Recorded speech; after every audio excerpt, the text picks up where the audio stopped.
Oke, bismillahirrahmanirrahim. Assalamualaikum warahmatullahi wabarakatuh. Alhamdulillah bini'matihi tatimmus salihat wa bifadlihi tatanazzalul khairat wal barakat wa bitaufiqihi tatahaqqaqul maqasid wal ghayat. Asyhadu an la ilaha illallah iqraran biwahdaniyati wa asyhadu anna Muhammadan abduhu wa rasuluhu intirafan binubuwwatihi. Allahumma shalli ala sayyidina Muhammadin abdika wa rasulika an-nabiyil ummi wa ala alihi wa sahbihi ajma'in, amma ba'd. Yang saya hormati dan saya muliakan Ayahanda Ketua PD Pengurus Daerah DDI Kabupaten Wajo Al-Mukarram Dr. Yunus Syam MAG. Yang saya hormati dan saya muliakan Ayahanda Gurunda Dr.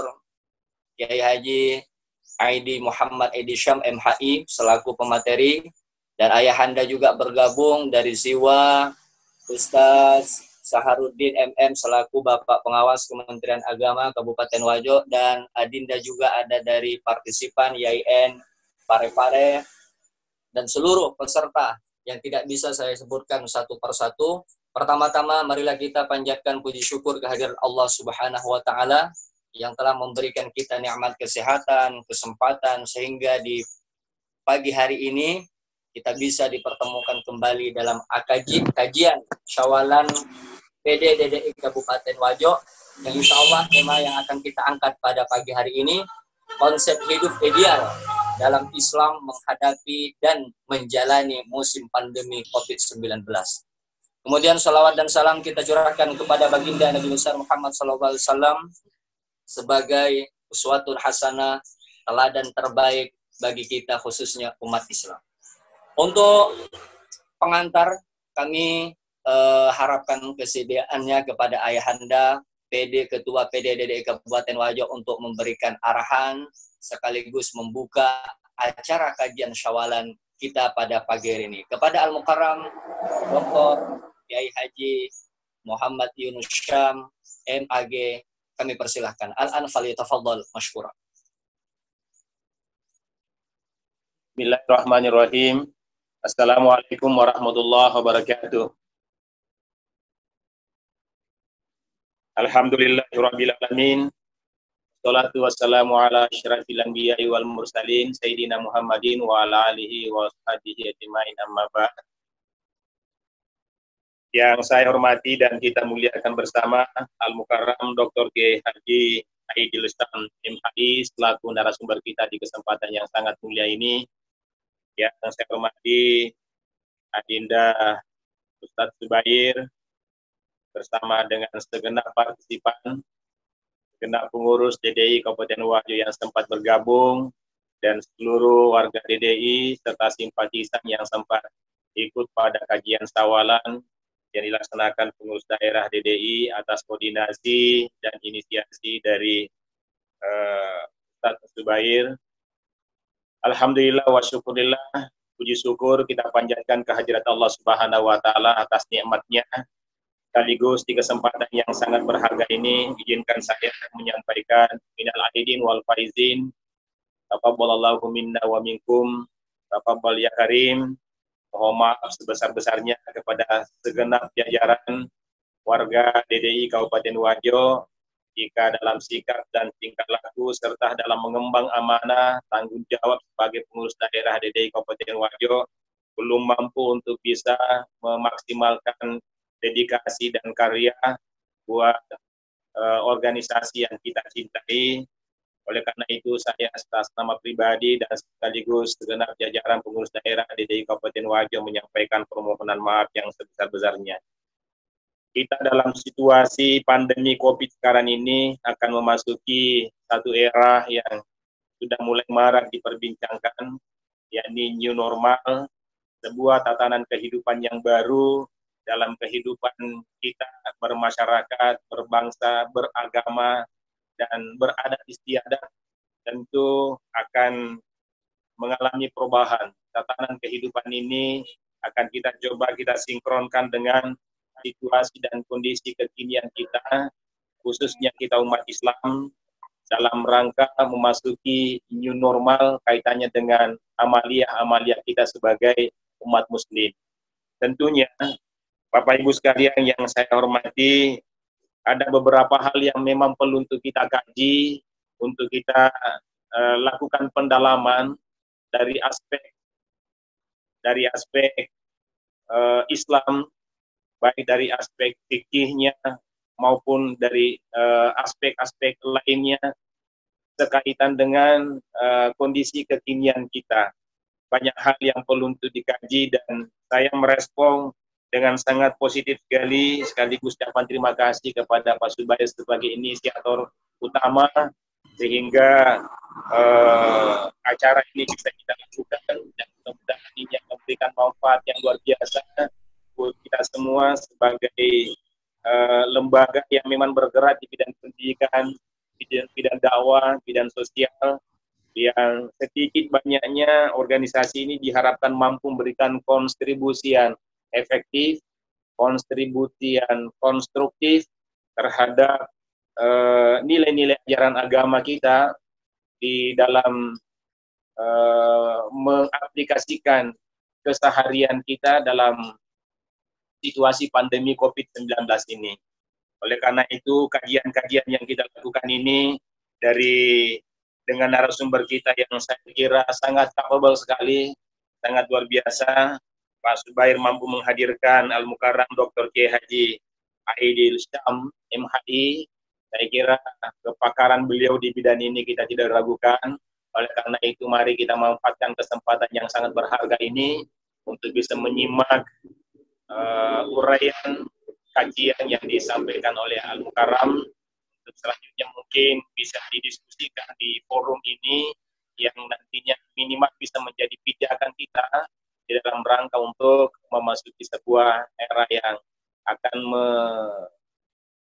menjadi keniscayaan, tidak akan mungkin kita hindari. Ya, menghindari corona ini susah karena dia sudah berada di tengah-tengah kita, tapi tentu kita berupaya agar supaya kita bisa betul-betul tidak terjangkit.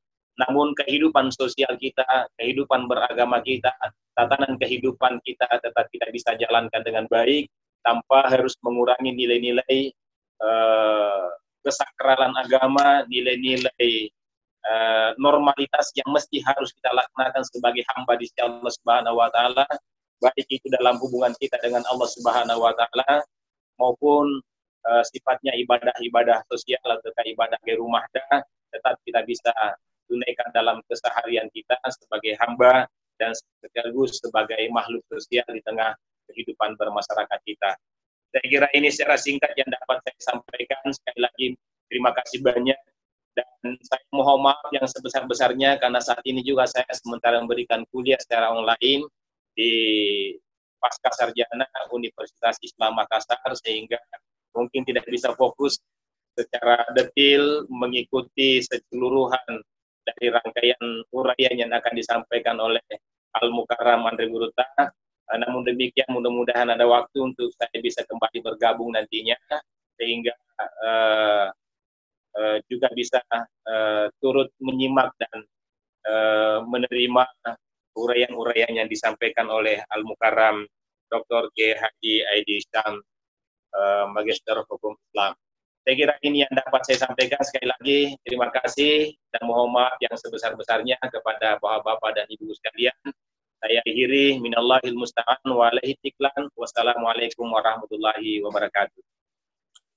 Waalaikumsalam warahmatullahi wabarakatuh. Terima kasih banyak kepada Ayanda yang telah memberikan pengantar sekaligus juga kami harapkan nanti agar bisa berpartisipasi pasca memberikan kuliah.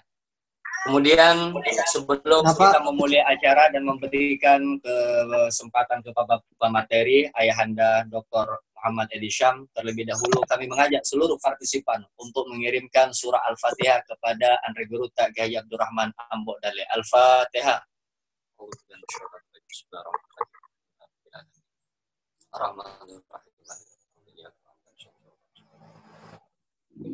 Baik, terima kasih. Insyaallah kajian kita pada pagi hari ini yaitu terkait konsep hidup ideal dalam Islam menghadapi dan menjalani musim pandemi COVID-19. Sebelum kami persilakan Al-Mukarram, kami perlu jelaskan terlebih dahulu mekanisme diskusi kita pada pagi hari ini. Pemaparan materi kurang lebih 20 menit. Kemudian kita akan kembangkan nanti dengan sesi tanya jawab dan dialog. Namun ketika Zoom-nya nanti mati atau terputus, kami mengharapkan kepada seluruh peserta atau partisipan untuk mengkonekkan lagi. Karena kita masih belum beli Zoom yang mempunyai limit waktu yang lama. Ini sebatas 40 menit. Kepada Al-Mukarram untuk mempersingkat waktu, kami persilakan untuk memaparkan materinya. Al-an falyatafaddal mashkura. Assalamualaikum warahmatullahi wabarakatuh. Waalaikumsalam. Alhamdulillah, salatu wassalamu ala rasulillah wa ala alihi wa sahabatihi wa asba'ihi wa ba'd. Yang sama kita hormati sahibul fadilah, Ketua Pengurus Daerah Darul Da'wah wal Irsyad Kabupaten Wajo. Selanjutnya Ananda Sahibul Fadilah Ustaz Zubair Kandidat Doktor. Ya. Semoga dalam waktu yang tidak lama pendidikannya segera selesai. Serta seluruh peserta forum online, majelis online ini, ya, kita dipertemukan oleh Allah Subhanahu wa Ta'ala dengan dalam suasana yang amat bersahabat ini. Baik, dalam waktu yang singkat ini kami mendapat amanah untuk sedikit memaparkan tentang konsep hidup ideal menurut pandangan Islam di dalam menghadapi sekaligus menjalani masa pandemi khususnya COVID-19 yang sekarang ini kita semua pada menjalani. Berbicara tentang tema sikap seorang muslim di dalam menjalani atau menghadapi musim pandemik ini, saya pikir sudah banyak pembicaraan sebelumnya yang telah mengulas materi yang lebih lengkap. Ya. Kita hanya kembali memurajaah, mungkin sedikit menambahkan atau menampilkan sesuatu yang masih jarang disentuh. Ataupun kalau sudah disentuh, ya kita mereview kembali ingatan kita, memperdalam kajian kita. Semoga Allah Subhanahu wa Ta'ala nanti akan menambah wawasan kita sehingga semakin sadar, semakin luas cakrawala berpikir kita memahami syariat Islam dalam berbagai kondisi. Yang pertama, ya, menghadapi musim pandemi. Menghadapi musim pandemik, semestinya konsep ini dipersiapkan sebelum musim pandemik itu datang. Ya. Kalau sudah datang, saatnya konsep yang selama ini dipersiapkan itu sudah dinikmati. Tapi andai kata ini hal yang terlambat, maka tidak jadi masalah. Oleh karena hal yang serupa di dalam hidup kita ini masih dimungkinkan akan kembali lagi, sekalipun itu hal yang tidak diharapkan. Nah. Ada satu hadis Rasulullah Sallallahu Alaihi Wasallam yang diriwayatkan oleh Imam At-Tirmizi dan Imam Ahmad yang amat bagus untuk kita pahami secara tersirat. Ya, maknanya secara tersurat. Ya, kita alihkan ke makna yang tersirat supaya ada kaitannya dengan musim pandemik atau hal yang sejenis dengan pandemik ini. Ya, sedapat mungkin kita persiapkan sebelum kita menghadapinya. Mungkin bisa ditampilkan slide-nya, Ustaz Zubair. Hadis dari Al-Miqdam bin Ma'di Kirib. Qala sami'tu Rasulullah sallallahu alaihi wasallam yaqul. Ya. Ini seorang sahabat pernah mendengar dari Rasulullah sallallahu alaihi wasallam suatu hadis tentang kalimat dari lisan beliau mengatakan ma mala'a adaniyun bi'a'a syarran min batni. Ya, tidaklah anak cucu Adam itu mengisi suatu tempat, syarra min batnin, memenuhi suatu tempat melebihi jeleknya perut. Ya. Jadi perut adalah wadah yang paling jelek ketika itu penuh. Ya. Ini perut dengan dompet itu berbeda. Ya. Dompet semakin penuh, ya semakin baik. Tapi ya, perut semakin penuh, ya, itulah tempat yang paling tidak baik ketika isinya penuh. Lalu Rasul lebih lanjut mengatakan bihasbi ibni Adam ukulat yuqimna sulbahu. Ya, cukuplah bagi anak cucu Adam itu ya ketika dia makan beberapa suap saja yang dapat menegakkan tulang sulbianya. Jadi betul-betul konsep di dalam Islam ini makan itu untuk hidup, ya tidak dibalik ya. Nah, makan itu untuk hidup, makan sekedar penyambung hidup. Ya. Lalu fa'inkana la mahala, andai kata hal itu tidak bisa tercapai, ya mesti lebih, maka ada batasan yang Rasulullah gariskan. Beliau mengatakan fasusun li ta'ani, wasusun li syarabi, wasusun li nafasi. Ya, wasusun li nafasi. Sepertiga untuk makan, sepertiga untuk minum, dan sepertiga untuk bernapas. Jadi perut kita ini ada 3 kaplin, ya, untuk makan, untuk minum, dan untuk bernapas. Ya, inilah kemudian yang distilahkan dengan konsep sulus, ya, konsep sulus. Lalu kalau ingin ditarik dalam konteks yang kita bicarakan sekarang, ya, menghadapi musim pandemi, seorang hamba sesungguhnya ketika mendapatkan karunia dari Tuhannya, maka ada tiga waktu yang harus dia perhatikan. Nah, pertama, kehidupan hari ini. Yang kedua, kehidupan hari esok. Yang ketiga, kehidupan di hari kemudian. Ya. Jadi konsep tulus ini ketika dipahami secara tersirat, maka ada kaitannya dengan mempersiapkan diri menghadapi musim pandemi. Nah,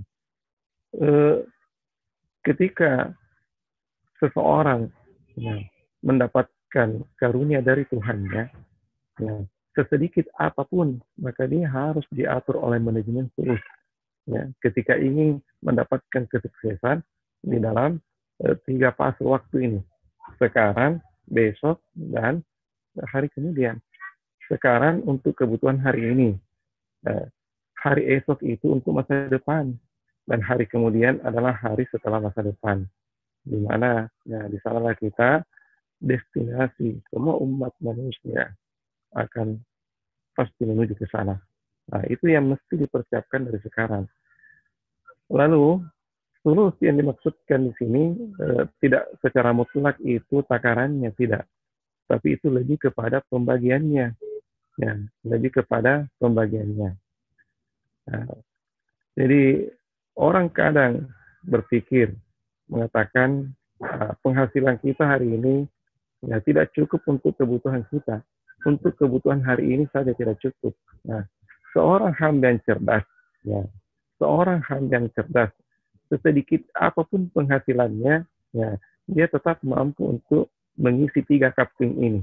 Ya, disesuaikan. Ya. Orang Bugis, ya, orang Bugis itu ada pepatahnya mengatakan, cek dek gendat to, mai gacap puto. Ya. Cek dek gendat to, mai gacap puto. Itu artinya apa? Ya, sekalipun sedikit, ya, tetap bisa dicukupkan. Sekalipun banyak, tetap bisa habis. Ya, jadi memang dalam hidup ini harus ada manajemen yang mengatur kita. Nah, jadi manajemen yang terbaik saya kira inilah pemaknaan tersirat dari konsep as-sulus. Ya, andai kata seorang hamba menabung sedikit, ya, penghasilannya hari itu ya dicukupkan seadanya untuk hari itu, tetap kaplingnya untuk hari esok terisi sedikit apapun, dan kaplingnya untuk hari kemudian terisi, dia berimpak di jalan Allah sesedikit apapun. Secara rutin setiap harinya dia lakukan, maka hal yang sedikit itu tidak bisa kita pandang enteng. Pepatah mengatakan sedikit demi sedikit, lama-lama jadi bukit. Ya. Sebutir pasir tidak ada artinya, tapi ketika sebutir pasir itu berkumpul menjadi sebukit pasir, maka itu luar biasa artinya. Nah, inilah konsep tulus. Menghadapi pandemi. Andai kata konsep ini kita sudah amalkan, terapkan sekian tahun lamanya, maka di saat musim pandemi, pada umumnya orang berkesulitan, kita akan bisa bersenang-senang. Ya. Ada pepatah mengatakan, menanam di waktu muda akan memanen di waktu senja. Ya. Menanam di waktu muda akan memanen di waktu senja. Siapa yang tidak menanam di waktu mudanya tidak akan panen di waktu senjanya. Ya.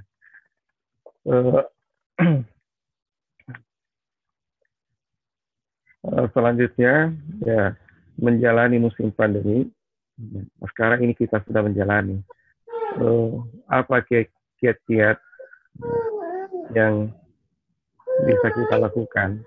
Ya, yang kita pahami dari konsep syariat, ya, Al-Quran, terutama hadis Rasulullah dengan penjelasan para ulama. Di antaranya, yang pertama adalah konsep lockdown. Lockdown itu ya, al-izlaq al-kamil, ya, menutup secara totalitas. Ya. Ini didasarkan pada hadis Rasulullah SAW yang bersumber dari Usama bin Zaid radhiyallahu anhu. Nabi SAW qala, "Idza sami'tum at-ta'un bi ardin fala tadkhuluha, wa idza waqa'a bi ardin wa antum fiha fala takhruju minha." Muttafaq alaih. Ya. Ketika kalian mendengar wabah kolera, penyakit at-ta'un yang merebak, yang menular di suatu kampung, maka janganlah kalian masuk. Dan ketika wabah itu terjadi, sementara Anda di dalam kampung itu, kalian berada di kampung itu, fala takhruju minha, maka janganlah kalian keluar dari kampung itu. Nah, inilah konsep lockdown. Nah, orang di dalam tidak keluar, dan orang di luar tidak masuk ke dalam. Andai kata konsep Rasulullah ini kita terapkan, saya pikir ya, aktivitas tempat ibadah ini tidak bermasalah. Hanya saja di sini kita tidak ketat. Ya. Andai kata konsep Rasulullah ini kita terapkan ya, dalam hitungan beberapa hari, ya 1 bulan, setengah bulan sampai 1 bulan, insya Allah ya, perubahan yang fantastis itu tentang penanggulangan COVID-19 ini itu bisa kita itu kita bisa buktikan.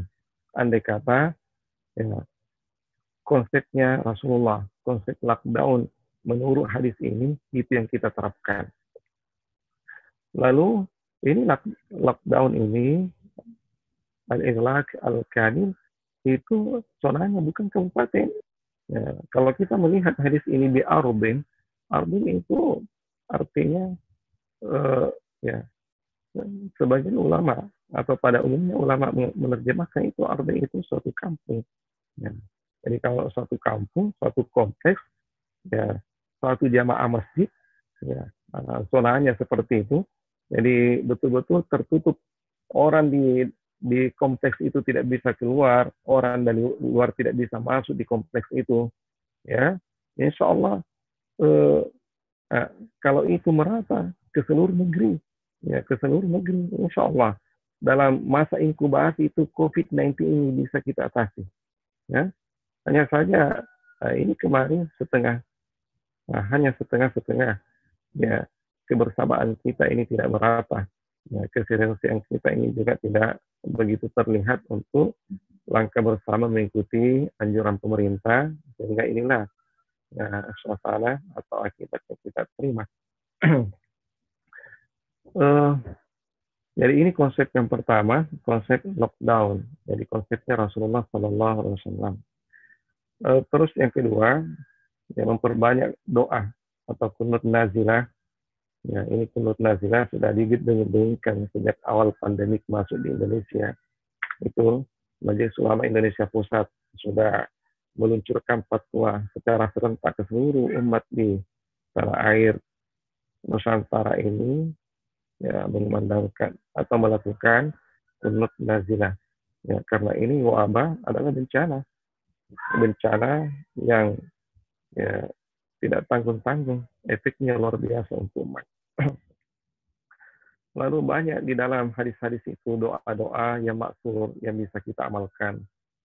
Di antaranya yang di slide itu ada ditampilkan Rasulullah Shallallahu Alaihi Wasallam ada mengajarkan doa dalam hadis muttafaq alaih. Allahumma inna na'udzubika min juhdil bala wa darakis syaqa wa su'il qada wa syamatatil a'da.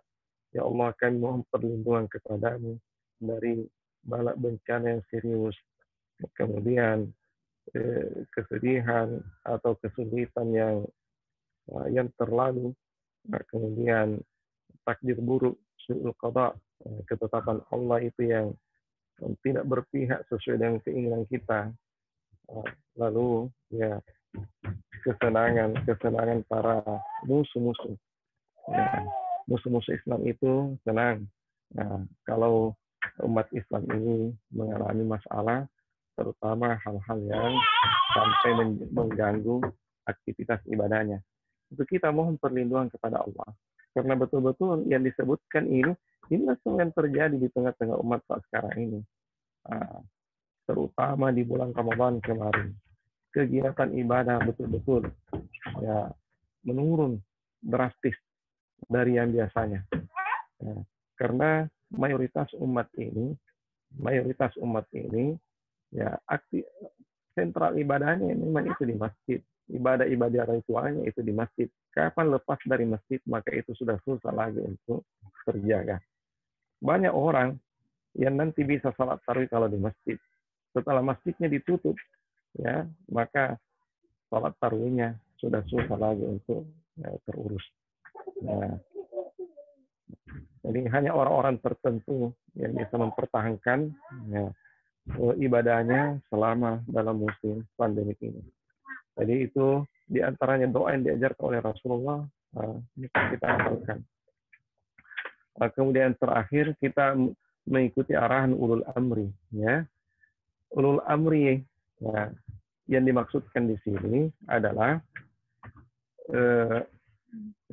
ulul amri adalah pemimpin umat. Pemimpin umat itu ada dua, ulama dan umara. Dulu pada masa Rasulullah, pada masa sahabat, pada masa khilafah, ulama dan umara itu kan tidak terpisah. Ya, ulama dan umara itu tidak terpisah. Siapa yang menjadi khalifah mesti dia seorang nabi. Ya. Coba al-khulafa ar-rasyidun, semua itu adalah ulama. Sahabat-sahabat Rasulullah SAW yang keulamaannya itu tidak dipertanyakan. Ya, mereka umara sekaligus ulama sekaligus umara. Ya, nah itulah ulul amri. Tapi karena sekarang ini terpisah, ya, model pemerintahan tidak lagi seperti dulu, lain ulama, lain umara. Maka ulama dan umara ini tidak saling membawahi, yaitu bukan jalur birokrasi itu atas bawahan, tidak. Ulama adalah mitra pemerintah untuk membangun umat. Semestinya segala kebijakan, ya, apalagi yang terkait dengan ibadah ini tidak boleh ditetapkan sebelum konsultasi dong kepada ulama. Karena ulama yang paling mengerti hukum syariat. Tips-tips syariah menjalani musim pandemi, ya, setelah tadi disampaikan lockdown, kemudian memperbanyak doa, terus yang ketiga ini mengikuti arahan ulul amri, ya, termasuk di dalamnya protokol kesehatan, ya, itu kita ikuti, jangan melawan, ya, karena hal yang seperti itu kalau ini tidak dilakukan dengan kesamaan langkah, maka penanganan COVID-19 ini, ya, tidak cepat bisa terselesaikan. Lagi pula kita sudah melihat arahan di dalam Al-Quran surah 15. Saya ulangi, arahan di dalam Al-Quran surat An-Nisa ayat 59. Nah, dari pendekatan tafsir, Kalau kita pahami ayat ini, a'udzubillahi samii'il 'aliim minasyaitonir rajim, ya ayyuhalladzina amanu ya atiullaha wa atiur rasul wa ulil amri minkum. Ya, ada tiga objek ketaatan yang mesti kita perhatikan selaku hamba yang beriman. Taat kepada Allah itu Al-Quran, taat kepada Rasulullah itu adalah Al-Hadis. Kemudian ulul amri ini kalau ulama fikih menerjemahkan itu jema'. Ya, tapi pada umumnya ulama tafsir ulul amri itu diterjemahkan adalah pemimpin umat.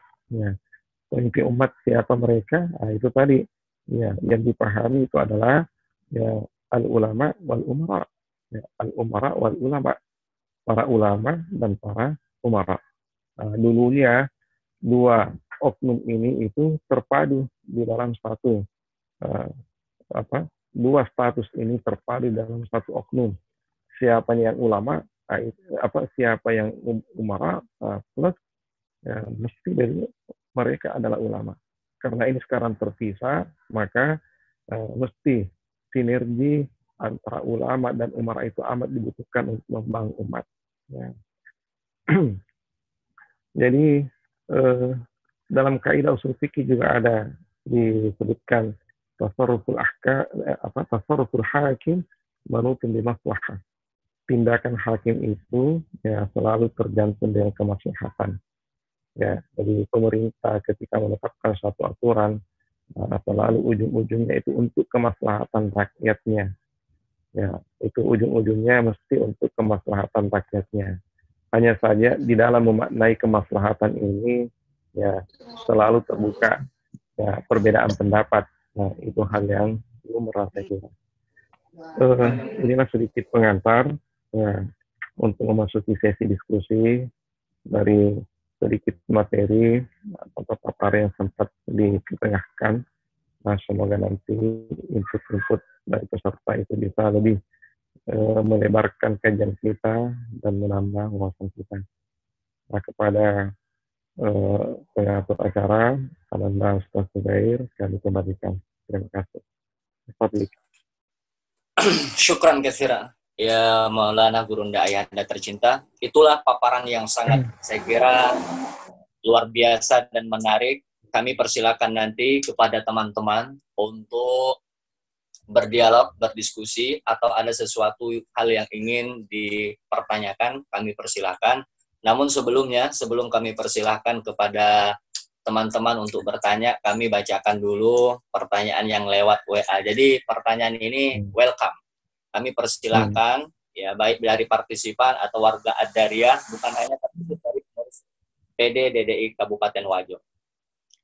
Pertanyaan pertama, Al-Mukarram, terima kasih saya bacakan terhadap paparan materi yang Gurunda telah jelaskan tadi, sangat menarik sekali dan menambah wawasan kami.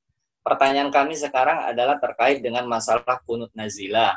Sebagian ulama mazhab Syafi'i mengatakan bahwa kunut nazilah itu amat sangat dianjurkan, tapi kami pernah mendengar seorang ustaz yang mengatakan mazhab Maliki itu melarang seseorang di masa pandemi COVID-19 ini untuk kunut nazilah karena wabah COVID-19 ini adalah rahmat. Kalau kita kunut nazilah berarti memutus mata rantai rahmat Allah Subhanahu wa taala. Itu pertama. Kemudian yang kedua adalah terkait dengan masalah lukaimat. Katanya Ayahanda di hadis yang lain ada redaksi hadis lukaimat yang bertimbang sejak mubalaghah fuailat. Artinya betul saya sependapat dengan Ayahanda, seorang ulama, seorang ustaz, apalagi alumni Ad-Dariyah, jangan hanya memikirkan perut terus, karena sesungguhnya perut itu hanya seperti hidup kita hanya. Syukran Ayahanda, ini saja yang sempat saya pertanyakan. Kami persilakan kepada Ayahanda. Al-an salawatawat. Oke, ya. Terima kasih. Jadi itu tadi terkait dengan kunut nazilah. Tidak semua mazhab Maliki ya mengecam ini kunut nazilah dalam musim pandemi, itu hanya sebagian saja. Itu pun ya hujah mereka sampaikan COVID-19 ini dianggap sebagai suatu rahmat. Ya, ketika wabah itu turun, maka terikut rahmat Allah Ya, ini rahmat Allah betul. Ya, contoh yang amat dekat rahmat Allah akibat COVID-19 ini adalah eh, ini bersilaturahimnya kita di media online. Nah, sebelum masa pandemik ini jarang kita lakukan. Ya, eh, silaturahim di media maya seperti ini hanya populer di orang-orang tertentu saja. Nah, tapi sekarang ini mulai dari dosen sampai guru TK semua menggunakan aplikasi Zoom ini. Ya, jadi ini adalah bentuk rahmat Allah yang sangat dekat yang kita rasa. Tapi sekalipun demikian, ya, sekalipun demikian, yang namanya wabah penyakit, tetap itu adalah bencana. Ya, tetap itu adalah bencana. Nah, itulah sehingga tadi saya katakan bahwa tidak semua mazhab Maliki sependapat dengan eh, apa tidak dianjurkannya untuk kunut nazilah sama masa pandemi ini. Dan memang kalau kita berpikir kalau itu yang jadi hujahnya, semua wabah, semua bencana pasti ada hikmahnya. Rabbana ma khalaqta hadza batila. Wahai Tuhan, tidak ada yang sia-sia untuk diciptakan di muka bumi ini. Bencana sekalipun ada gunanya.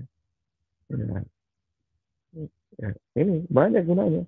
Dan itu sangat luas untuk kita kaji.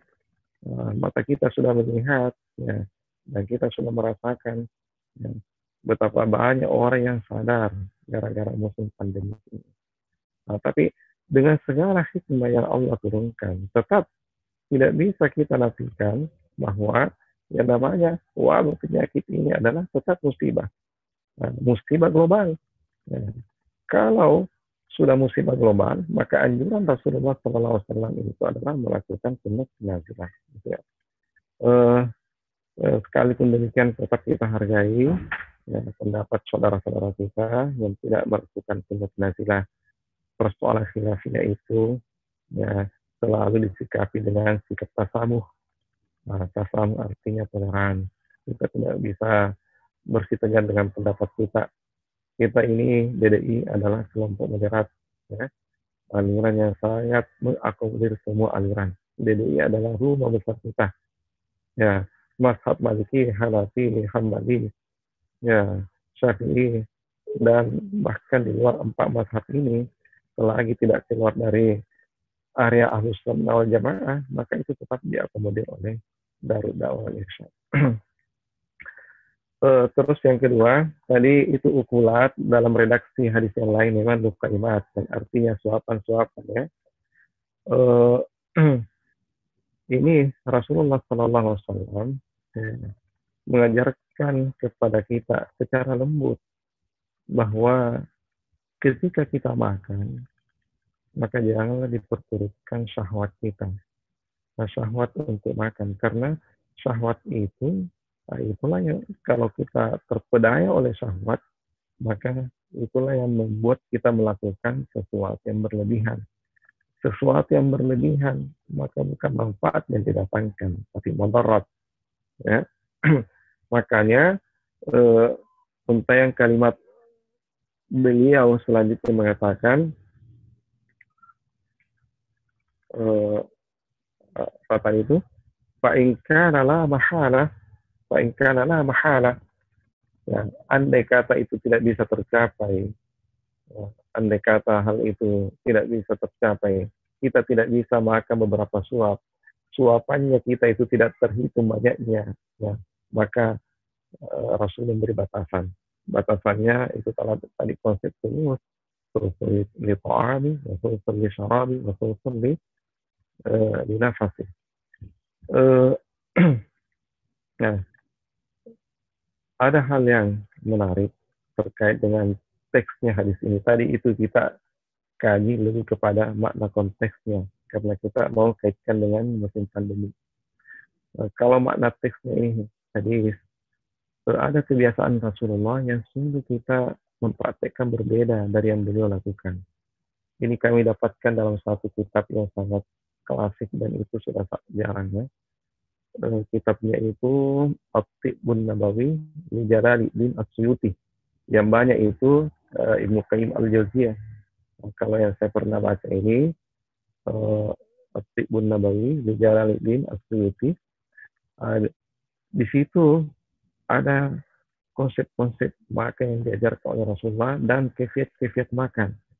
Satu yang amat berkesan, Rasulullah itu ketika makan, beliau mendahulukan minum. Ya, minum dulu.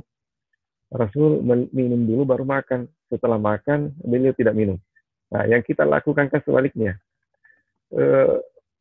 Kenapa demikian? Yang ternyata, ya, pernah kami juga baca artikel di internet, ya, tulisan dari seorang dokter, dan pernah berkonsultasi langsung dengan dokter. Bahkan saya ingat saya pernah dulu saya satu pesawat dengan seorang ahli kesehatan dari Bandung, ya. Di atas pesawat, ya, menuju Istanbul, ya. Itu saya bercakap-cakap, ya. Saya bilang, ini Nabi kami mengajarkan konsep makan seperti ini.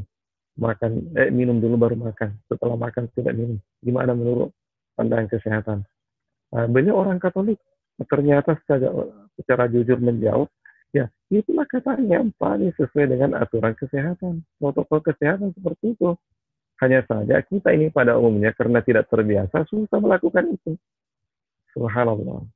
Nah, jadi kalau orang makan, kalau orang minum dulu, ya. Setelah minum, ini kita memperlancar, ya. Kita memperlancar lalu lintas pencernaan, ya. Ya. Lalu yang paling pertama mendapatkan porsi di dalam tubuh adalah air, mendahului makanan, ya. Sebelumnya itu kan udara sudah pasti. Lalu pada saat nanti kita makan, ya ditahan, jangan minum. Paling cepat kita minum itu setengah jam kemudian. Paling bagus lebih dari 1 jam kemudian. Ya. Kenapa tidak langsung minum? Karena kalau kita tidak langsung minum, ya mesin-mesin pencernaan di dalam tubuh kita itu bekerja optimal. Ya, makanan itu turun sedikit-sedikit, terurai oleh bakteri yang bertengger di sepanjang lalu lintas pencernaan kita. Ya, turun sedikit-sedikit, semakin turun, semakin halus. Semakin turun, semakin halus. Sampai di usus halus dan semua sudah halus. Tapi kebiasaan kita selama ini, ya langsung makan. Setelah makan, baru minum. Ya, makanan yang baru melewati, ya ini lalu lintas pencernaan kita langsung ditekan oleh air. Maka bakteri-bakteri yang ada di atas itu, sepanjang jalur pencernaan kita itu tidak lagi berfungsi. Nah, sehingga mesin pencernaan bagian bawah itu yang kerja berat. Itulah sehingga banyak kita ini masalah di perut. Karena konsep makan kita itu berbeda dengan sunnah Rasulullah SAW. Nah, itu sedikit tambahan penjelasan. Terima kasih, Banda. Oke, terima kasih. Saya ingin menyapa dulu ayahanda kami atau Ustaz Mustahiri di Takalar, jadi contoh ya.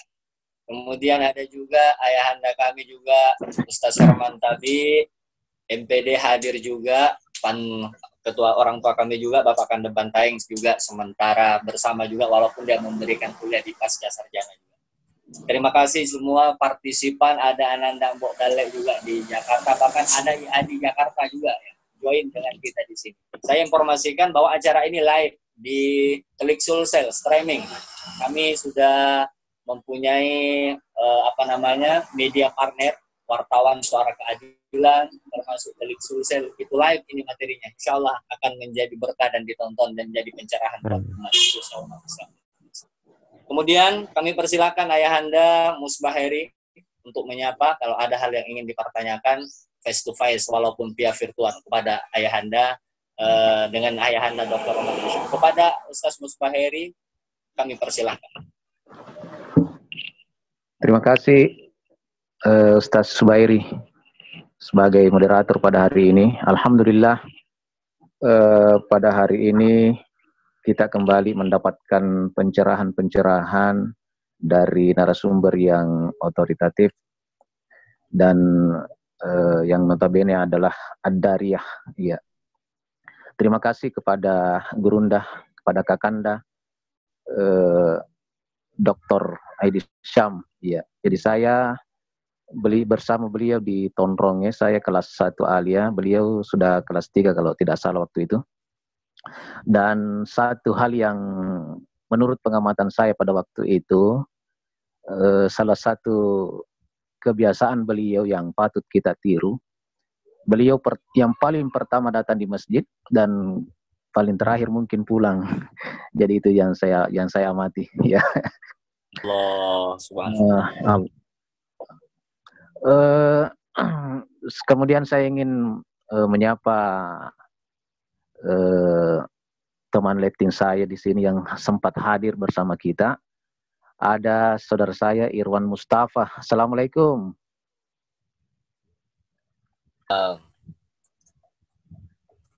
Halo. Irwan Mustafa. Ada aktif.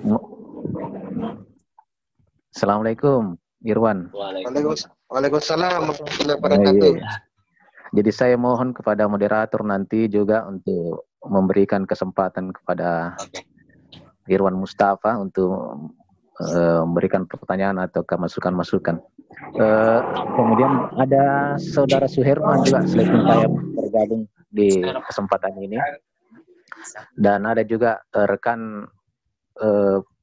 Pak Saharudin dari Wajo untuk pengawas ya. Iya. Assalamualaikum. Dan semuanya tanpa terkecuali salam hormat kami.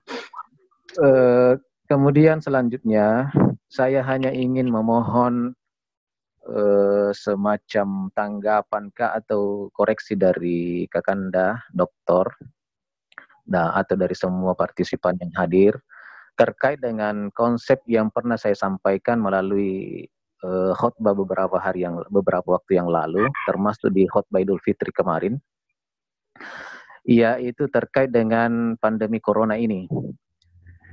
Yang pertama saya tinjau dari segi akidah dengan berdasar pada 3 ayat dalam Al-Quran yang mirip-mirip.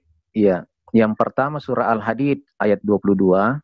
Auzubillahi minasyaitonirrajim. Ma asaba min musibatin fil ardi wala fi anfusikum illa fi kitabin min qabli an nabra'aha, dan seterusnya. Kemudian surah At-Tagabun ayat 11. Ma asaba min musibatin illa bi iznillah, dan seterusnya. Kemudian yang ketiga surah Asy-Syura ayat 30. Ma asabakum min musibatin fabima kasabat aydikum wa ya'fu an katsir. Ya, dari 3 ayat ini saya menyampaikan konsep bahwa apapun yang terjadi di dunia ini sebenarnya sudah tercatat di Lauhil Mahfuz. Kemudian ketika akan terjadi itu harus ada izin dari Allah Subhanahu wa taala, dan salah satu penyebab, dan yang ketiga itu salah satu disebabkan karena ulah perbuatan manusia sendiri. Ya, itu yang saya sampaikan. Kemudian saya tadi juga sempat mendengar ada wa ma khalaqnas samaa wal arda wa ma bainahuma batila. Dalam surah Sad tadi disebutkan juga oleh Gurta bahwa apa-apa yang diciptakan oleh Allah di muka bumi ini dan di langit dan apa yang ada di antara keduanya itu tidak ada yang sia-sia, semuanya ada hikmah di balik semua itu. Ya.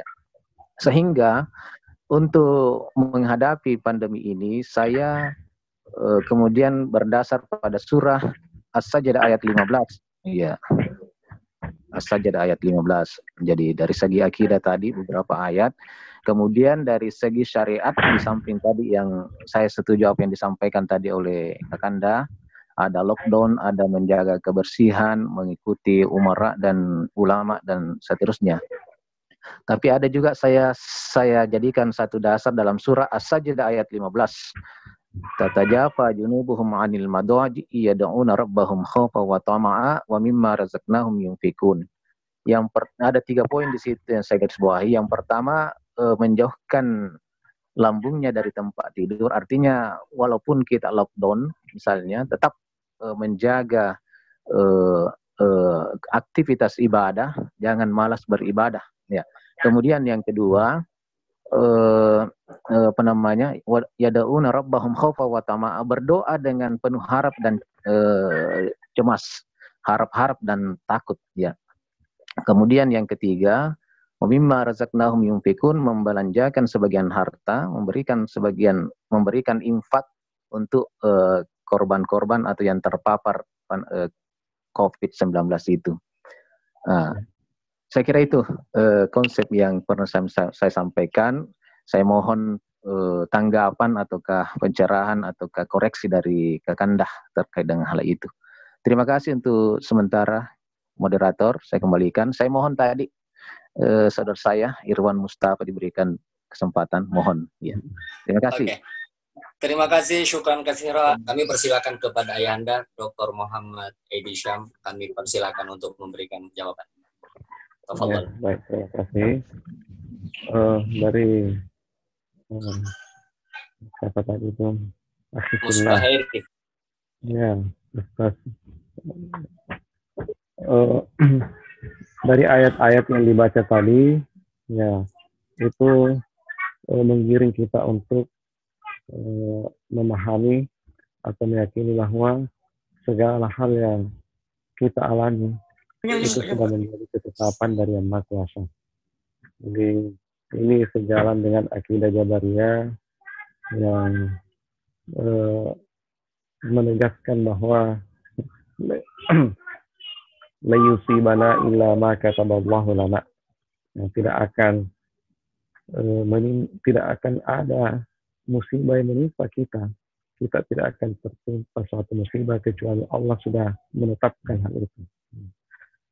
Hanya saja, ya, perlu kita juga melihat ayat yang lain supaya ada perbandingan pemikiran. Ya, Al-Quran juga mengatakan yamhullahu ma yasha'u yusbit wa indahu ummul kitab. Yamhullahu ma yasha'. Allah terkadang menghapus. Dan juga Allah terkadang menetapkan. Ya, jadi Allah terkadang menghapus ketetapannya, mengamandenir atau mengganti ketetapannya. Ada yang ketetapannya lain, terkadang juga ketetapan atau keputusannya itu tetap saja sebagaimana adanya.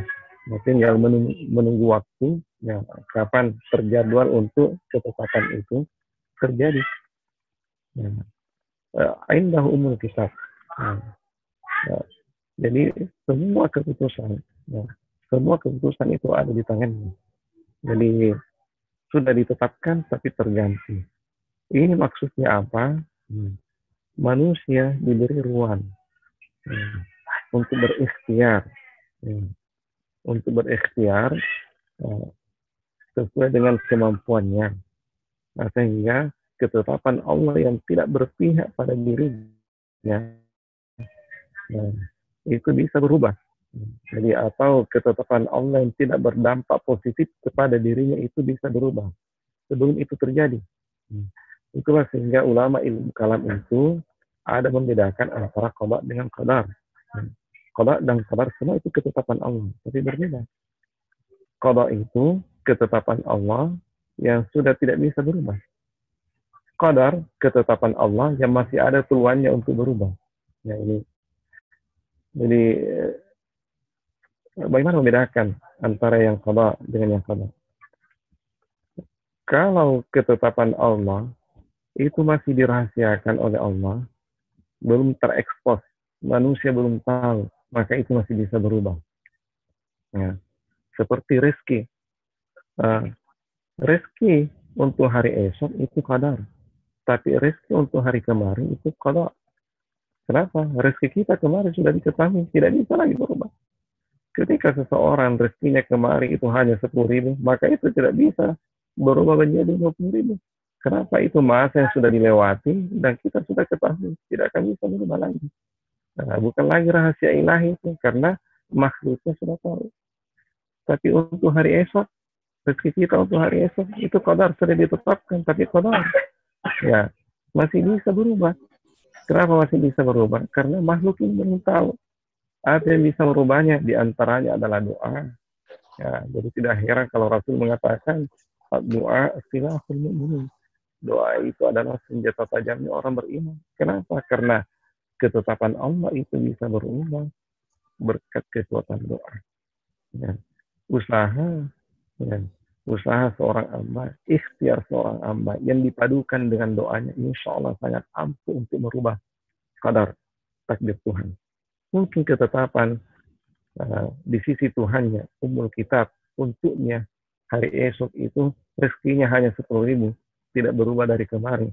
Tapi berkat usahanya hari ini, doanya hari ini yang 10.000 bisa bertambah menjadi 100.000, 1 juta, 100 juta, dan mungkin 1 miliar.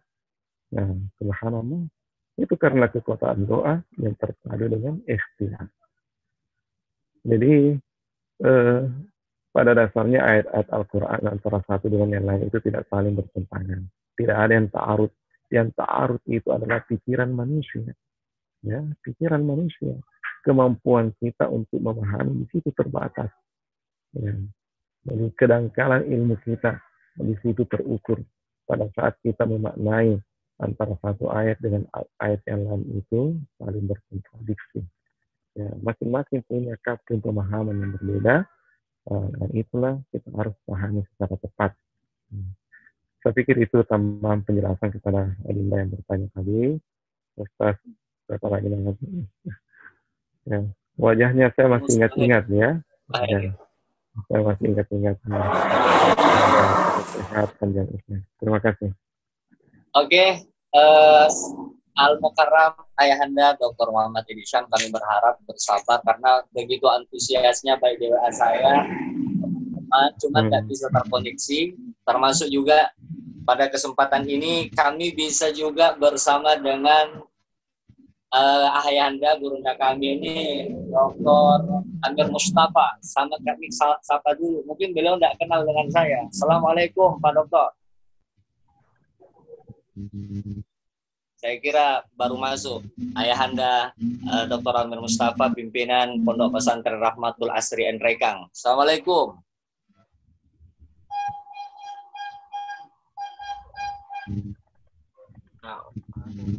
Oh, dia kayaknya keluar. Kami persilakan kepada kakanda kami Irwan Mustafa untuk menyapa atau ada hal yang ingin dikonfirmasi terkait paparan materi pada Al-an falyatafadhal mashkura. Ya, terima kasih. Assalamualaikum warahmatullahi wabarakatuh. Waalaikumsalam. Waalaikumsalam warahmatullahi wabarakatuh. Ya, terima kasih atas kesempatannya dan kepada letting saya 99 Tasmus Bahairi. Ya, salam rindu dari Pangkep. Waalaikumsalam warahmatullahi wabarakatuh. Kemudian Kiai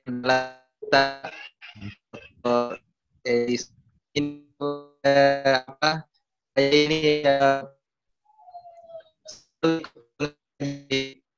datang bahwa dia ada data di masjid di Pangkep.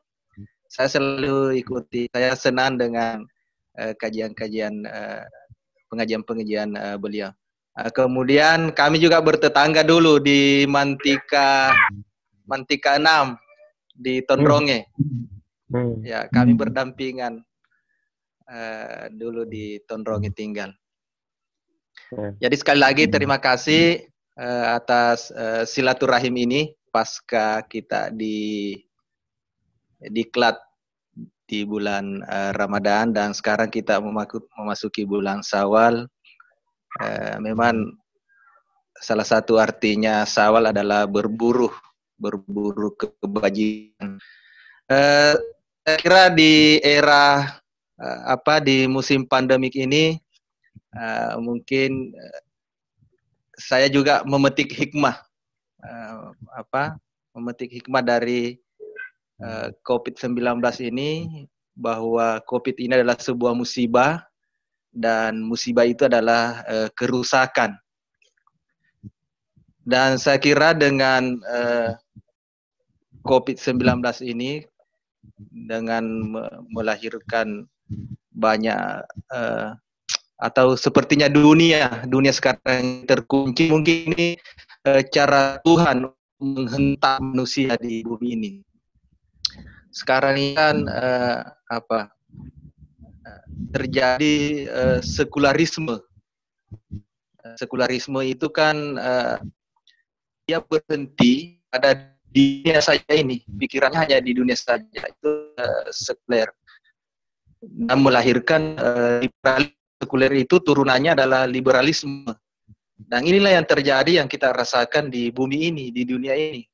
Liberalisme ekonomi, liberalisme politik, liberalisme budaya, lingkungan, dan itu melahirkan kerusakan. Liberalisme itu melahirkan kerusakan karena pikirannya adalah now and here, ya di sini saja, sekarang ini. Sementara kita, ini salah satu kesyukuran saya yang tiada tandingnya, karena orang tua saya sempat mengirim saya ke pesantren, ke Tondronge, ke Bangkoso untuk belajar agama, sehingga dengan agama itulah ya terjadi keseimbangan hidup antara spiritual, pikiran dan spiritual itu. Nah, inilah kelebihan kita karena kita ditopang oleh ya spiritualis, sehingga kita tidak ada kebebasan tanpa batas. Saya kira dengan COVID-19 ini ya sebenarnya saya menarik pelajaran karena terjadi sekularisme, liberalisme dan kerusakan itu karena pikirannya adalah berakhir di dunia ini, sementara kita ya pikirkan di sini dan di sana, ya, dan nanti, ya, artinya kita percaya bahwa ada hari pembalasan, ada hari akhirat. Nah, dengan COVID-19 ini saya kira itu tadi menghentak pintu-pintu kesadaran kita bahwa mungkin cara Tuhan ini mengajak kita untuk kembali ke jalan yang benar. Saya kira seperti itu. Dengan kerusakan-kerusakan yang terjadi ini. Saya kira kalau kita belajar juga sejarah,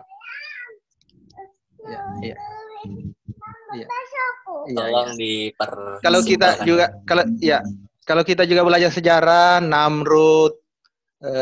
Raja Namrud, Abraham, kemudian Raja Firaun, mereka kan meninggal, mereka punah itu bukan karena senjata besar, bukan karena badai dan sebagainya, hanya sesuatu yang kelihatan.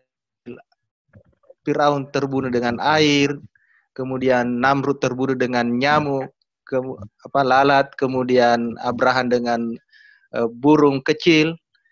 Nah, itu semua menjadi ibrah bagi kita bahwa kita tidak boleh sombong. Kita tidak ada apa-apanya. Kita ini manusia lemah. Hanya Allah lah yang saya kira berkuasa. Saya kira hikmah-hikmah seperti itulah yang mesti kita petik dari COVID-19. Saya kira itu tambahan aja. Tambahan saya kira apa yang disampaikan Pak Dokter tadi sangat luar biasa, memberikan pencerahan kita pada hari ini. Ya, salam rindu untuk semua keluarga besar DDI di Pangkep. Bangga sekali dengan adanya silaturahim pemikiran seperti ini. Saya kira Musbah Hairi tetap digaungkan ini, tetap dilanjutkan silaturahim pemikiran seperti ini luar biasa sekali. Terima kasih atas kesempatannya. Assalamualaikum warahmatullahi wabarakatuh. Waalaikumsalam warahmatullahi wabarakatuh. Ya, jadi terima kasih banyak. Kami juga informasikan bahwa materi kajian pengurus daerah Kabupaten Wajo ini akan menghadirkan tokoh yang otoritatif 15. Ini baru part 2 ini. Kemarin daurah Ramadan ada beberapa dokter, 4 dokter kami sudah undang, dan insya Allah untuk kajian Syawalan 15 pemateri untuk mengembangkan dialektika keilmuan ke depan. Kami mengundang para alumni DDI. Alhamdulillah kita sudah sementara konek juga dengan Bapak Sekretaris PD Kabupaten Wajo, Ustaz Hamzah.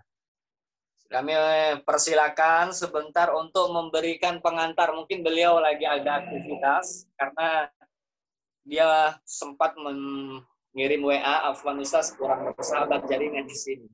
Jadi kalau ada suara kurang jelas, itu pengaruh jaringan. Sebenarnya terkadang bukan di host, bukan di kita di sini, tapi biasanya dari teman-teman jaringannya juga kurang bagus, biasa berpengaruh pada voice suaranya. Kami persilakan kepada Ustaz Hamzah untuk menyapa dalam acara kajian kita ini terkait konsep hidup ideal dalam Islam menghadapi dan menjalani musim pandemi COVID-19. Walaupun kami tahu beliau sangat terlambat mengikuti acara. Untuk menyapa sebagai warga dan sekaligus pengurus DDI PD Kabupaten Nganjuk. Kepada Ustaz Hamzah Al-An, kalau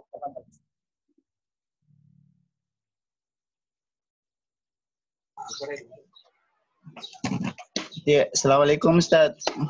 Waalaikumsalam warahmatullahi wabarakatuh. Ya, Assalamualaikum warahmatullahi wabarakatuh. Mohon maaf sekali lagi karena berada di luar daerah. Dari tadi saya coba masuk, ternyata sinyalnya kurang bersahabat di sini. Lagi di kampung, jadi mohon maaf saya tidak aktifkan videonya karena kapan saya aktifkan videonya agak berat loadingnya. Ya. Pertama-tama saya ingin mengucapkan banyak terima kasih kepada Guru Tak narasumber yang sempat bersama-sama kita pada pagi hari menjelang siang ini. Yang saya hormati juga sahabat saya Ustaz Zubair sebagai narasumber, sebagai host. Kemudian kepada sahabat-sahabat sekalian, para peserta, terima kasih banyak dan mohon maaf atas keterlambatan join dari tadi. Saya mencoba untuk join tapi lagi ada trouble persoalan jaringan karena lagi di luar daerah. Jadi singkat saja mungkin saya ingin sekali lagi menyampaikan apresiasi dan setinggi-tingginya kepada seluruh warga dan simpatisan Darul Da'wah Irsyad yang sempat bergabung pada meeting kita kali ini. Insya Allah penuh berkah dan mohon maaf atas kami haturkan juga atas nama dari pengurus daerah. Mudah-mudahan kita sempat lagi lanjut pada meeting-meeting selanjutnya. Ada luar biasa sekali planning yang telah direncanakan oleh Ustaz Zubair. Sudah ada beberapa yang diskedulkan untuk mengisi beberapa meeting kita. Jadi saya pikir itu saja singkat dulu Ustaz. Jadi insya Allah berkah. Mudah-mudahan kita bisa berkesinambungan pertemuan kita meskipun virtual. Demikian Ustaz, terima kasih banyak dan mohon maaf yang sebesar-besarnya. Wassalamualaikum warahmatullahi wabarakatuh. Assalamualaikum warahmatullahi wabarakatuh. Terima kasih atas paparan atau sambutan sapaan dari Ustaz Hamzah. Kami persilakan kepada Ayahanda Dr. Muhammad Edi Syam untuk memberikan closing statement-nya. Al-an falyatafaddal mashkur. Ya, terima kasih Ananda pengatur acara. Ada sebuah kata kunci yang mungkin patut untuk kita renungi, dan ini kami kutip dari hadis Rasulullah SAW. Beliau pernah mengatakan, ajaban li amril muslimin, li amril mu'min, ajaban li amril mu'min. Suatu hal yang menakjubkan untuk urusannya orang beriman. Ya.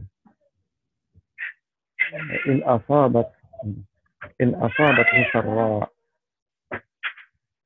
syakar karena khairan lahu.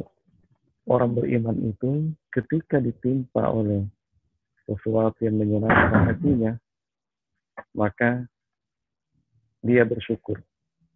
Kesyukuran itu adalah kebaikan untuknya. Wa in asabathu dharra sabar kana khairan lahu. Jika ia ditimpa oleh sesuatu yang tidak menyenangkan perasaannya, kesulitan seperti musim pandemi yang sementara kita jalani ini, apa sikapnya? Sabar, dia bersabar. Karena khairan lahu, maka itulah yang menjadi kebajikan untuknya. Di dalam hidup ini, ya, kesulitan, kemudahan, ya, kesenangan, kesusahan, itulah dua hal yang silih berganti. Nah, seperti ombak di laut, Ya, dari tengah laut itu naik turun sampai di tepi pantai. Di dalam menjalani hidup, kesulitan, kesusahan, ya, hal yang menyenangkan, hal yang menyusahkan, itu dua hal yang selalu datangnya secara silih berganti di dalam hidup kita ini. Tidak ada orang yang hidupnya senang terus sampai tutup usia. Juga tidak ada orang yang di dalam hidupnya gelisah terus atau resah terus, ya, sulit terus sampai tutup usia. Nah, melainkan dua hal itu senantiasa datang secara silih berganti, tidak melihat siapa orangnya, pasti dua hal ini datang kepadanya. Namun, ketika yang bersangkutan adalah seorang yang beriman, maka sama adanya situasi sulit atau situasi itu lapang, tetap dia dekat kepada Tuhannya. Resepnya, ketika sulit, dia bersabar. Ketika lapang, dia bersyukur. Sabar dan syukur kedua-duanya adalah sikap yang amat terpuji dan dicintai oleh Yang Maha Kuasa.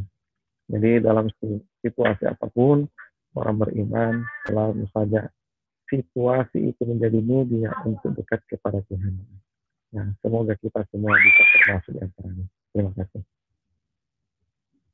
Terima kasih banyak atas closing statement-nya Ayahanda Gurunda tercinta, dan setelah bersama dengan kami untuk memberikan kajian konsep hidup ideal dalam Islam menghadapi dan menjalani musim pandemi COVID-19. Saya mengharapkan kepada Ayahanda untuk tidak bosan-bosannya bersama dengan kami, pengurus daerah dan seluruh warga Adaria, untuk senantiasa memberikan pencerahan, untuk senantiasa mengajari kami generasi Adaria ini supaya semakin cemerlang, semakin militan, dan semakin kreatif di musim pandemi COVID-19. Sekali lagi, dan seluruh peserta partisipan dimanapun berada, insya Allah kajian kita akan berlanjut terus. Ini baru part 2, masih ada 13 bagian di belakang untuk kajian Syawal ini, dan kami ingatkan nanti ada silaturahim juga dari pengurus PDDDI Kabupaten Wajo dengan pemateri Dr. Shuaib. Beliau di Jakarta, kami sudah konfirmasi, termasuk juga Dr. Saifuddin Zuhri juga akan memberikan kajian-kajian untuk mempercaya khazanah keilmuan kita, khususnya warga Adaria. Terima kasih Ayahanda Gurunda Muhammad Dr.